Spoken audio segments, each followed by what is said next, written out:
Alright guys, the teaser to Red vs. Blue Restoration has dropped on YouTube. Let's go through what happens and talk about it. The teaser was available for first members on Rooster Teeth's website initially, but as of yesterday, it is now available to the public on the Rooster Teeth YouTube channel. I'll leave the link in the description below if you want to watch it for yourself, but now that I've seen it for myself, there is a lot packed in here that we can speculate from. The teaser takes us back to the final moments of Season 13, as the Reds and Blues are about to take on Hargrove's men. For those that need the refresher, the gang stormed Hargrove's trophy room and were about to make their last stand, giving us not only the callback of Griff wielding the brute shot, but also the fan service of Tucker wearing the Meta's armor.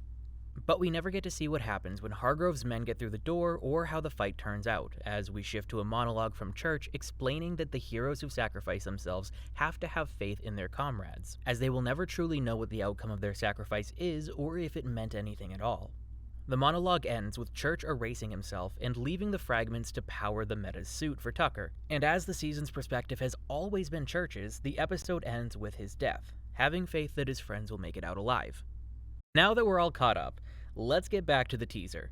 We're set in those final moments of Season 13 with the doors about to be breached and everyone preparing for the fight of their lives, and I truly do mean everyone.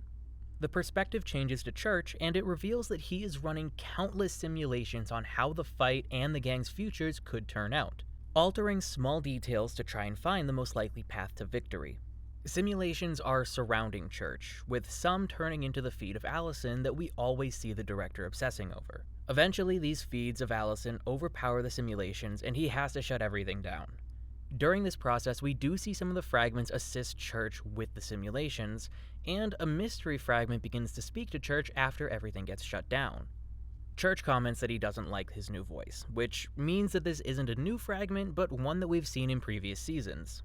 As the memory fragment of Alpha, Church, or Epsilon as he was initially created as, contains all the memories of the Alpha and thus has access to all of the fragments that were separated after he was created. We see this throughout the series as Church takes on more of an AI support role for Carolina, but I wanted to give us a reminder just in case anyone forgot.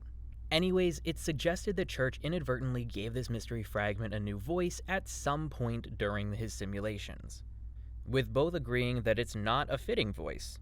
I believe this mystery fragment is Sigma, the fragment that corrupted Maine and created the Meta, which would explain the animosity between the two, as Sigma and Epsilon were at odds during the Meta's quest to reform all of the fragments back into the Alpha. Sigma was originally voiced by Elijah Wood, and I would assume this comment is to address an inability to bring him back to voice the character again. I don't know if this is a scheduling issue, if Elijah wanted more money than Rooster Teeth was willing to pay, or if he was even reached out to in the first place about reprising his role. But an inability to bring him back would be the most likely cause for this comment, in my opinion.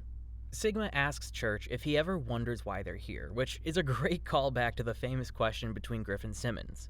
He goes on to tell Church that he knows why he's here, and that he has a goal, a purpose, to restore the Alpha and bring it back to its former glory. Church explains that he needs to prepare the Reds and Blues for what's ahead of them, and what's next after that, bringing attention back to the simulations. It's revealed that the events after Season 13 have all been simulations into potential futures that Church is running, hoping to gain useful information that he can use to inform the gang after he's gone. Sigma questions the possibility of some of these simulated futures, calling the Red vs. Blue Zero timeline into question, where Church admits that that one is just cool as it showcases FaZe's knife teleporting ability in the background. Church clearly wants to run as many simulations as he possibly can to leave behind the most useful information for everybody, and Sigma points out that he's already run millions. Sigma's questions get Church to admit that no matter what he does, they all end up at the same place every time, which I believe is him alluding to the fact that no matter what information he gathers, he still has to erase himself at the end. Which is when Sigma's iconic flames begin to burn in the reflection of Church's visor as he tells him, "That's where I'll be, that's where we'll be." Erasing himself will likely allow Sigma to reform the Alpha, or something close to it, essentially recreating a stronger AI from the memories left behind in Epsilon to allow Tucker to power the Meta's armor abilities and give the Reds and Blues a fighting chance. Church reiterates his thoughts from the Season 13 finale, saying that he'll never know and will just have to have faith, adding in his "ain't that a bitch" remark from the original monologue. The teaser ends with the screen going black and Church saying to run one more simulation. Okay, now that we've gotten through the teaser, I have some thoughts. I think that retconning seasons 14 to 18 as simulations is a solution to the downfall, quote unquote, of the series that I don't have a problem with. It allows them to reframe everything through church, and I think that the goal of running so many simulations that he can arm everyone with the best and most likely scenarios of success is a clever way to both address the issues of recent seasons and bring everything back to the core story of Red vs. Blue. A large part of the fandom has spouted that Season 13 was the quote-unquote true ending of Red vs. Blue since it aired, and it seems that Bernie and Matt either agree that this is where the core story should finish, or want to make sure that the largest possible percentage of the fandom is interested enough to come back. Either way, this is a statement that the story truly does end with Church, and they intend to deliver an ending that satisfies as many people as possible. I personally don't have a problem with this. I wasn't one of those true ending is Season 13 people, but I do like the spin they're giving to come back to the final battle of Season 13. I was always sad that I never saw Tucker in action with the Meta's armor, so I'm really hoping that we can get a chance to see that this time.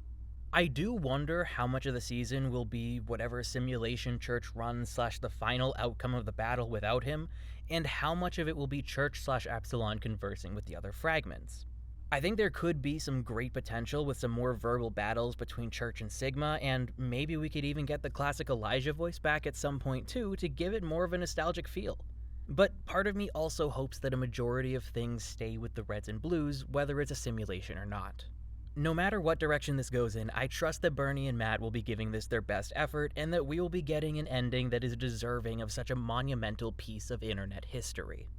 I plan on doing recap / analysis videos on this final season once episodes start dropping in the fall, so if that's something that you're interested in and want to get notifications about, consider subscribing. It's free of charge and you can undo it at any time. Anyways, I hope you guys have a good rest of your day, night, evening, whatever your time zone is, and I will see you guys next time. Peace out.